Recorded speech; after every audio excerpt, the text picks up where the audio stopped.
Hi everyone, today I'm going to talk about the 2000s nostalgia.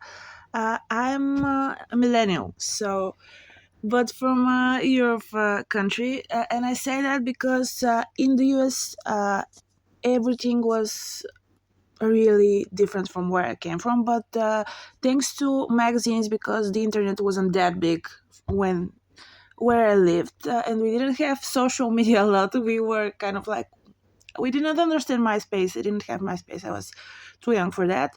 And the US had like everything in the way I kind of saw most of the trends from the 2000s was through magazines. And I say this because um these magazines were kind of toxic, to be honest. It was always the how skinny you have to be. Models were like criticized about being too skinny. They gained 2 pounds, like they're too fat. And to be honest, the criticism was really harsh, really toxic, and I think that that's something we don't miss.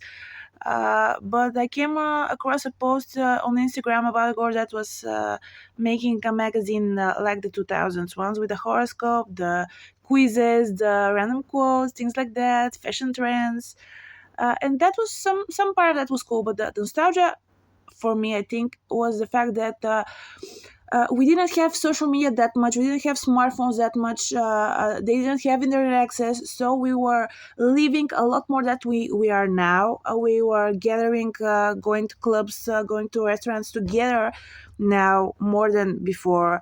And most of that is that there was not it wasn't normal, and also it wasn't actually practical to sit across someone at the dinner table and just text all the time, because first of all you wouldn't have that much money for the messages. Second of all, you wouldn't have internet access, and you just had to connect to people, communicate. We also did a lot of wild stuff because we had to entertain ourselves without the internet. It was very fun. The fashion was nice. There wasn't Photoshop. That we kind of had to be creative about a lot of things. We were also young during that time, and I kind of miss it. And I feel that a lot of people do. We had weird photo shoots. We didn't know a lot about Photoshop. It wasn't accessible to everyone, so it was kind of real. And I think that it was cool because you saw people the way they are, the way they were. It wasn't all filters. Plastic surgeries, Botox, and things like that. And it was fun to see people the way they are. And nowadays with social media, we all we see is the positive stuff.